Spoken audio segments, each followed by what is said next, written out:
There's 5 key things that I'd probably say contribute to this confidence, and I would have to start with leveraging the growth mindset and finding new challenges. I think part of that is also surrounding yourself with the right people. The people in my life, I love them to bits because when I don't celebrate my wins, like I know they will, and they'll be like, what do you mean? You graduated, like we should go out to dinner, or like we should catch up, or you need to take a beat and acknowledge this big win. Like I remember even after, this might be an unpopular belief, but I like the nerves of doing something for the first time. There's something sick with us, Elena. Like I know a lot of people are like, oh, I don't want to do that. Like I'm scared and I'm nervous. And I'm like, bring it. 100%. From stuck to unstoppable, cultivating self-confidence in the workplace.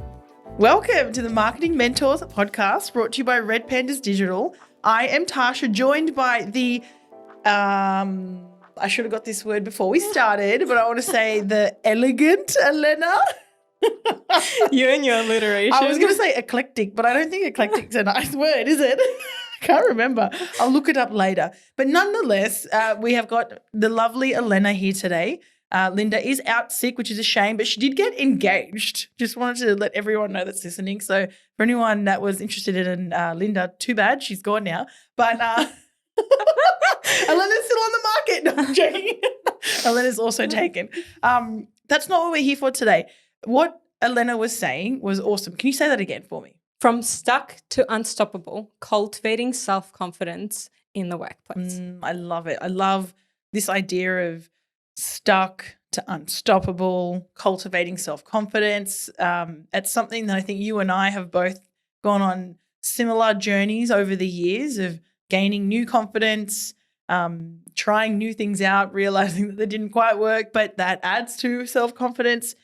Before we really get into it though, there is a reason why Elena and I are talking about this topic, and without getting too emo on you, I know I can get there, is Elena came to Red Pandas quite a few years ago now, and we'll get into more of how many hats she was wearing and juggling in her own life. But when she came to us, she stood out like a incredibly, amazingly beautiful sore thumb because of just her attitude. And what I saw from the beginning was this young woman had an amazing amount of confidence. And I was like, how did you have so much confidence at such a young age? But as we get to know Elena and the things that you're going to share with us in this episode, we're going to see why. Because of your mindset and the things that you do. And what I've also seen, which as I've grown as a leader and as a team member, you have grown just as much. And watching you go from, digital marketing, you were never junior, but it was this idea of like new to the industry, digital marketing consultant, to where you are now, leading a team of what we call your minions, the digital marketing producers, everyone. They're not actually little yellow minions, but, leading your team and killing it with your clients, bringing in a new revenue stream for the business. Like all of that can't be done without a level of obviously confidence in oneself. So we're going to get into that in a moment, but I wanted to just embarrass you a tiny bit because I know how much you love compliments. I think I've gotten better with receiving compliments. Yeah, see, you have. My face isn't all scrunched up like a sponge. Yeah, no, you're very professional with taking a compliment. Elena used to do this weird thing with her face and like move her head to the side. There was this move, there was the thumbs up period. You're doing great. You're doing great. So with that said, let's get into some of those tips around cultivating self-confidence, Elena. All right. I feel like just to sum it up in the most concise way, I feel like 5 key things that I'd probably say contribute to this confidence. And I would have to start with leveraging the growth mindset and finding new challenges. I think one of the first books I ever read, I want to backtrack a little bit for this one.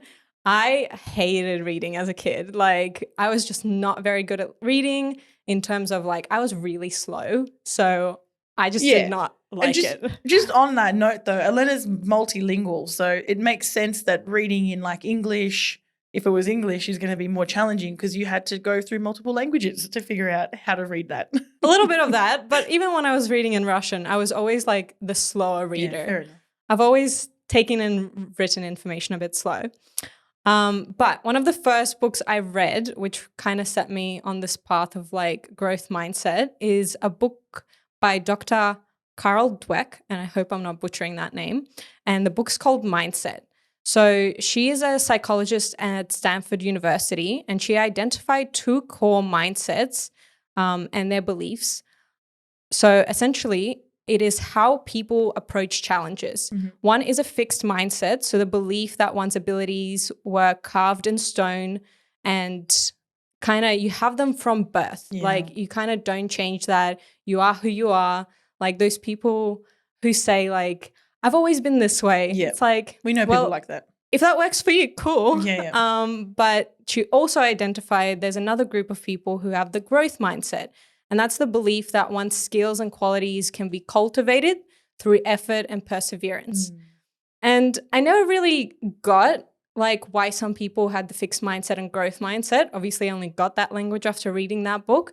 But I even looked at everyone like in my life and I was like, I didn't realize I had the growth mindset until I kind of read this. But it makes a lot of sense. Like if you think your abilities are fixed, you kind of don't want to challenge yourself because you're like, oh, like my strengths are my strengths and my weaknesses are my weaknesses. So like I'll kind of keep to that. Yeah. But I feel like all of us at Red Pandas, like that's why I loved joining this team. And like the more I got to know you guys, the more like I loved you all as well, is because we all have like this growth mindset and it's not the easiest to find in people, to be honest. Like I have very few friends that even have that growth mindset because they're like, oh, I'm not very good at this, so I won't try it. Oh, it irritates me so much.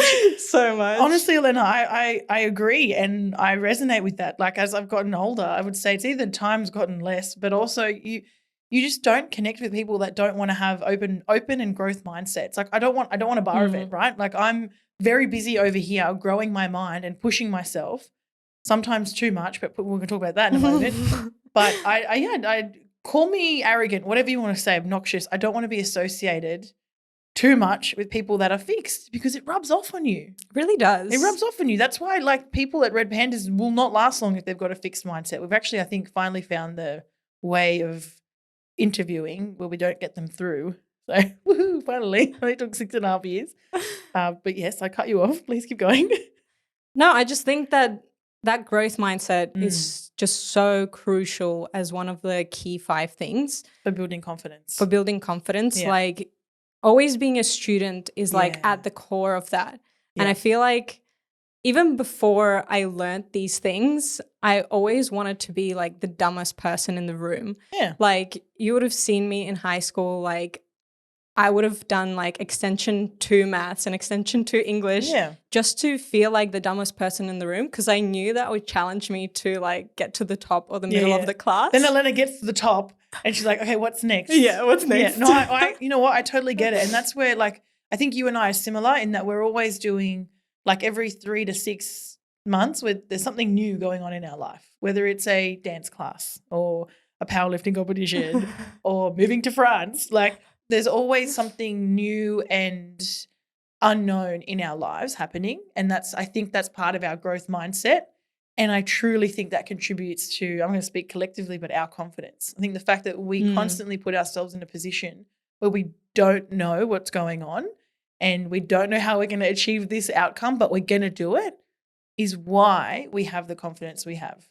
Yeah. And honestly, this might be an unpopular belief, but I like the nerves, like of like doing something for the first time. There's something sick with us, Elena. Like I know a lot of people are like, oh, I don't want to do that. Like I'm scared and I'm nervous. Like, and I'm like, bring it. 100%. I love it. I love it. Yeah. I can't say I live for it, but I definitely appreciate where it takes me. I think that's I know that when I'm in that space of super nervous and the unknown and not knowing how it's going to turn out, that is the growth. You know, we always say, there's a few sayings, right? When's the last time you did something for the first time? That's one of those. Stepping out of your comfort zone, getting out of that box that you live in, doing something you've never done before. Like all of those sit in that growth mindset realm. And every time you do something, whether it be a small thing, you are scratching away at that confidence booster because you're like, oh crap, I've done this. I can do that. This reminds me of that time that I did this thing. So you end up with this really long resume of random shit you've done, but it's also why your confidence is maybe higher than those around you, because you're constantly putting yourself in those positions. And not only that, like, you're not stuck. Because, like, when I feel the most stuck, I'm like, I know that it's time for a next challenge. Yeah. Like, if I feel like sluggish and like I don't know where I'm going, that's when I know I'm like, I'm either not living my values Yeah. or challenging myself, or it's time for the next step. Yeah. Yeah, no, I agree. I love that one. I think we started with that one because it's probably the most powerful. But there are a couple more that we're going to go into. And the next one is celebrating your progress, no matter how small, as well as tracking your success so you can see how far you've come. This is a good one. I think when it comes to celebrating your wins, as ambitious people, it can be tricky for us sometimes because we are so ambitious that it's not so much as like the win's not enough, but we achieve the thing and we're on to the next thing. We achieve the thing, we don't give it a moment to actually appreciate how hard we worked for something or how far we came. So that's like it's a strength and a weakness, right? We're ambitious, but we also need to take a moment to reflect. And that's where things like, and we've spoken about this in these episodes before, but like journaling, reflecting, carving out time with a mentor, a colleague, a friend, a partner to actually talk about some of your successes and just taking a moment to be grateful for them and just acknowledge what you've done and how far you've come. Even an episode like this, Elena, where we've talked and spoken about your growth at Red Pandas, like that is an opportunity for you to see how far you've come. Definitely. And that is contributing to your confidence. I think part of that is also surrounding yourself with the right people. Yep. Like the people in my life, I love them to bits because when I don't celebrate my wins, like I know they will, and they'll be like, what do you mean? You like graduated, like we should go out to dinner, or like we should catch up, or like you need to take a beat and like acknowledge this big win. Like I remember even after like the They Ask You Answer summit, I was so busy and wrapped up in the summit that once it was over, I was like, okay, cool, next thing. Yeah. And then my whole team was like, that was a really big thing you did. And I was like, oh yeah, it was. Yeah. Elena hadn't planned, you'd done small events, but then I remember sitting down with her saying, I've got a challenge for you. Are you open to it? I want you to plan this event. It's minimum 200 people. We've never run one before. What do you say? And she's like, give it to me. And honestly, best event Red Pandas has ever seen. Do you know what I mean? So yeah, that's what I mean. Ambitious people, growth mindsets, they will work hard. They'll take on the challenge. They'll do the thing, but can sometimes stop, not remember to stop and appreciate and acknowledge that success and how far you've come. I think in those moments when you do that, you work on that confidence, and it kind of, if I can give a jiu-jitsu metaphor, it gives you some stripes on your belt, which builds that confidence in the skills that you're doing. You kind of like, okay, cool. I know what I'm doing. I know how to do this move. I've done it before. I'm a master at this. On to the next thing because I've got that foundational knowledge or experience. The foundational knowledge is key. Yeah. And like for me, the way I started celebrating progress, like this is a starting point for me, not what I do now. I mean, I still do it now, but I do more. How I started is like an end of year, start of year, like sit down for like 2 hours, and I have 50 questions that I go through. I think I shared them with you one time. Yeah, maybe. Of like a lot. It was, it's a lot, but it gives you the time to reflect on every area of your life that like is important to you and see where you're at and like how much you've grown. And most of those 2 hours, I'm sitting there and thinking rather than writing because I'm like, I actually don't remember. I need to think about that one. And it gives me the time to like reflect upon that time. Since then, probably the last year, what I've started doing is having like monthly check-ins with myself. Like one day a month or half a day. one hour a day. Hey, no, that's a bit much. You probably need them, to be honest. Sometimes it gets so stressful in life. Anyway, yes, one day a month. One day or half a day a month. I give myself like a self-date. Nice. And I just go do something for myself, like no responsibility to other people, nothing. It's just like I've done this day for me. It is purely a date for myself. And yeah, just have fun. I do whatever I want to do, whether that's painting, going to the beach, like going rollerblading. I don't know, Yeah. like something just for me. Rollerblading. Sorry. New skill I'm learning. Yeah, so random. Of course you're learning how to rollerblade. Anyway, I love that, Elena. I think that's amazing. I can often neglect that for myself. And then it gets 2-3 months down the track and I'm like, whoa, I can just blow up. So I know that, I probably need some more me time. And I think when we say me time, I don't think it's necessarily go to the gym by yourself. I think it's what you said, like do something that is completely like it's not so much as a chore, but it's because working out's not a chore. Like I genuinely enjoy it, but it's something that's out of your normal routine. Yeah. It's out of your normal routine. It's different. It challenges maybe a different part of your brain, like rollerblading. Or for me, painting. I don't paint. So I think, lately though, when Zoe, my child's been drawing and painting, I'm like getting into it. I'm like, maybe I should try like a painting class, just something different. Definitely. Why not? Yeah. It works that creative mind side of your brain that we don't always get to exercise at work because we're so like strategical and tactical in our roles. Yeah, true. So definitely need that sometimes. I miss that. It's whatever like that day or half a day or even a couple of hours for you should be practicing a different part of your brain that you normally don't use. That's why like my half days I usually rest because like even outside of work I'm always go 100%. Like thinking about other people 100%. So I need that rest time I actually for myself. I actually get that so much because it was like last Friday that I think I ended up taking a half day because I just needed some time to do that and like not have to engage my mind in anything, and it was glorious, but I couldn't do that often because again ambitious people, we just get sick of ourselves doing that. Anyway, moving to our next one, which is seeking feedback. We love feedback at Red Pandas, positive and constructive. We've spoken about it. We've actually had podcasts. I think we've had podcast episodes about every single one of these items. Separately, yep. And then this one's kind of bring them all together and like really packaging them up because this is how you're going to get confident. Getting feedback we'll start with peers because we're obviously in a work environment, but getting feedback, radically candid feedback. So remember, radical candor is from that book, Kim Scott's Radical Candor book, and it's about that top right quadrant, which is direct, so very direct feedback from a place of care. So radically candid feedback is I'm giving you this feedback because I care about you and I want to see you improve or grow, whatever it is, and it's just direct. Like there's no beating around the bush. It's to the point. So getting that type of feedback from your team is going to be huge. Like we said, both positive and constructive. Constructive being, things you might need to change or shift in working towards you becoming more confident. Because if you get that feedback from your team, the people that you work with every day, not the people you're selling to or trying to please or retain, you're in a safe place. If you've got a nice psychological safe environment like we do here, when you get this radical candid feedback, it just makes sense. And it's a safe place for you to receive it and challenge it if you need to challenge it. Ask questions if you need to ask questions about it. So yeah, what do you say on feedback?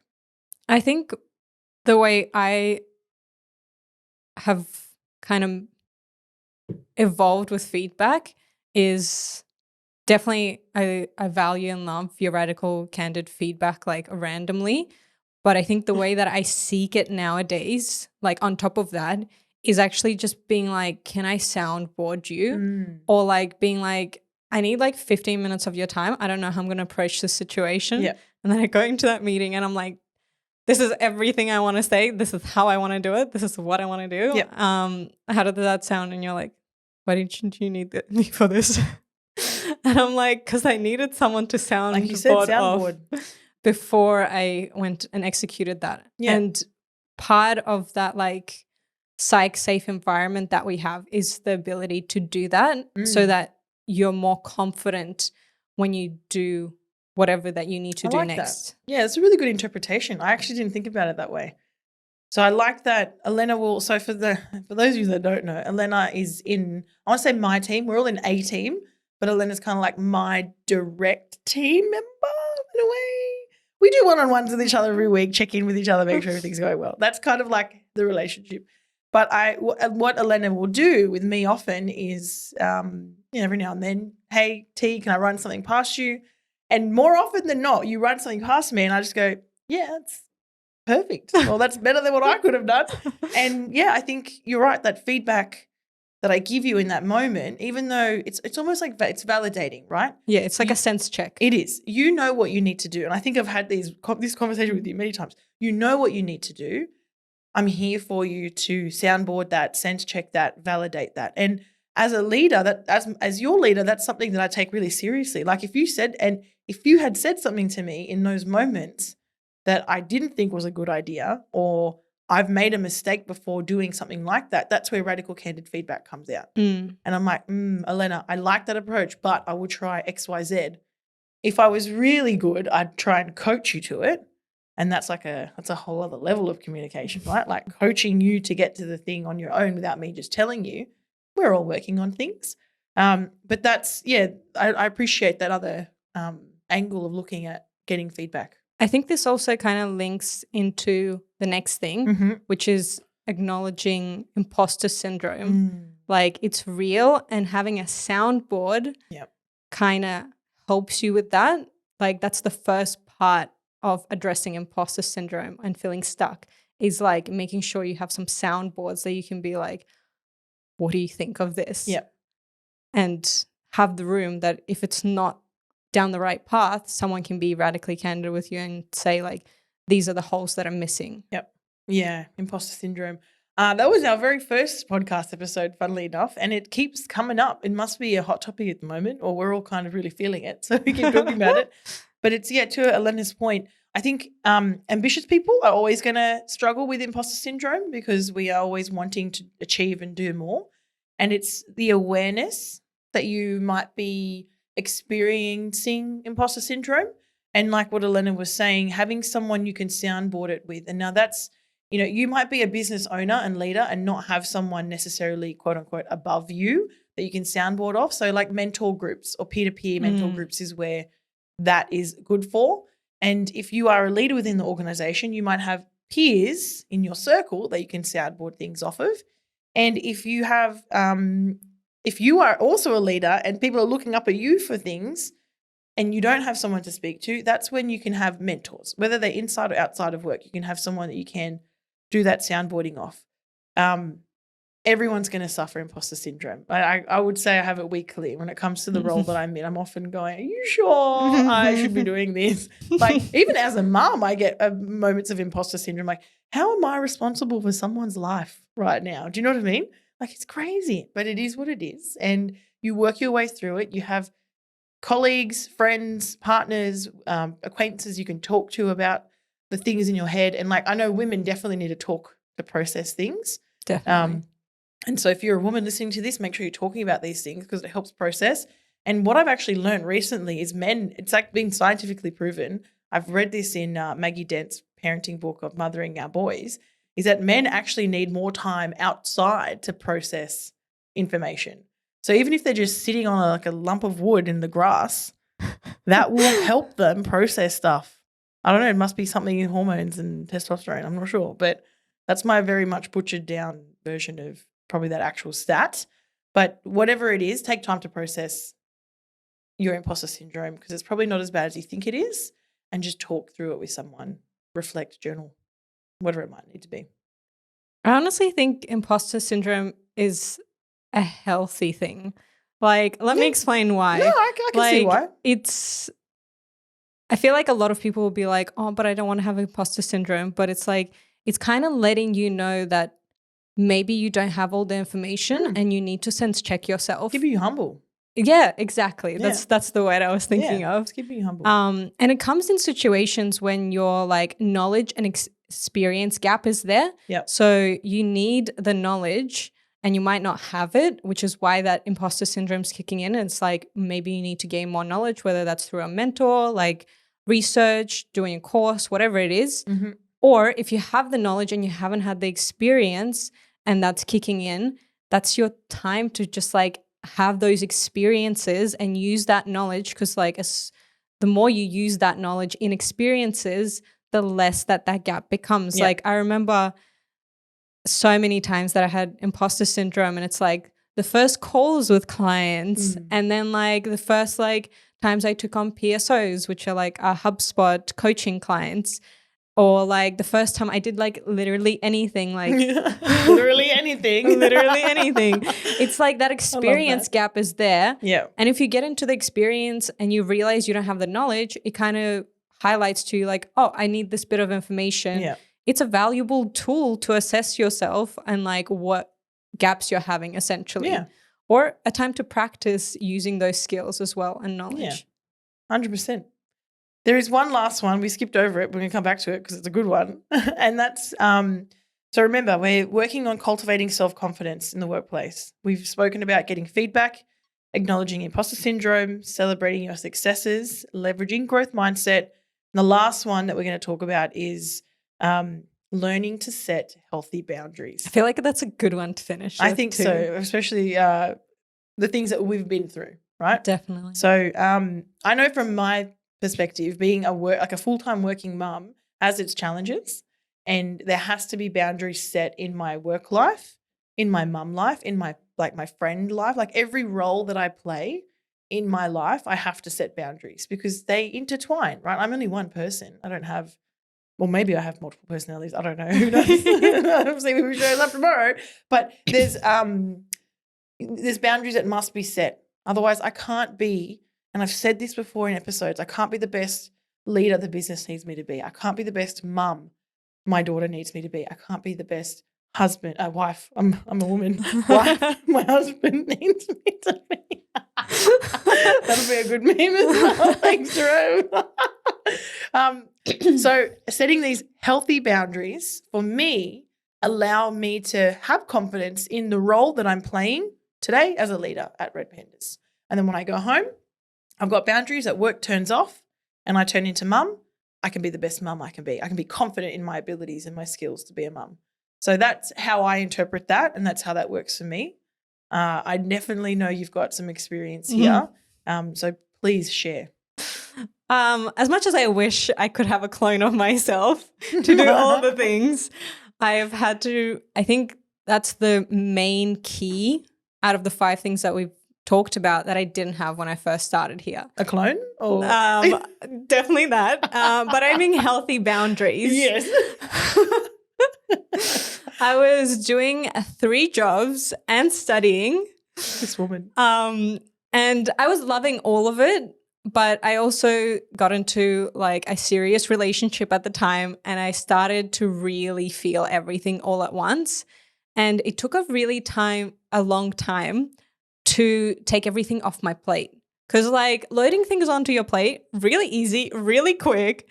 But then loading it off is the hard bit. So it took me, I think, 6 months to say no to one of the jobs, and then another 6 months on top of those 6 months to say bye to the second one. So I was down to 1 job, and then my extra studies, I think it took me like a year and a half to get that off my plate. So now I'm with 1 job, and wow, the boundary setting with like taking those off, and then setting some boundaries with my partner, with my family. With yourself? With myself. Because you're the one that signed up for all those jobs, right? And you know what? At the time, I was really grateful that I went through that and I had that experience. But I'm also now like at the age where I'm like, I've matured. You know better. And I know better.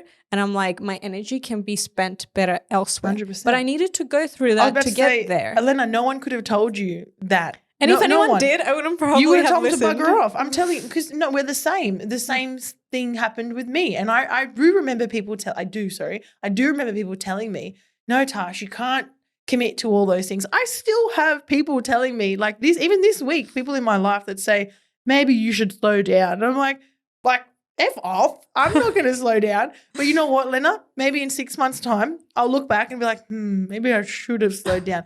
No one's going to tell me. That's the stubborn but ambitious people we are. Definitely. And I think it's a weakness and a strength, but I'm going to lean into that as a strength and just learn from my experiences. And I think that's what you're talking about.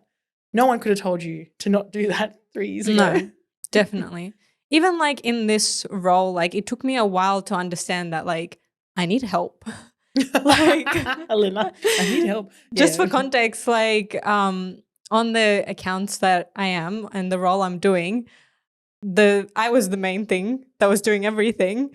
Some support here and there, but then as time went on, I started to realize like I need like a producer to assist me with all the things I'm doing rather than just like keep taking more responsibility and more responsibility without an extra person. Yeah, it was almost like the same thing. Not having multiple jobs, you just have multiple roles at Red Pandas in a way, lots multiple of hats. And then you just weren't kind of expanding the resources of helping. So that's your growth there, right? Yeah, definitely. You done that before, just in a different context, and now you did it, but you did it smarter. You got the help you needed. You got the minions that you have now.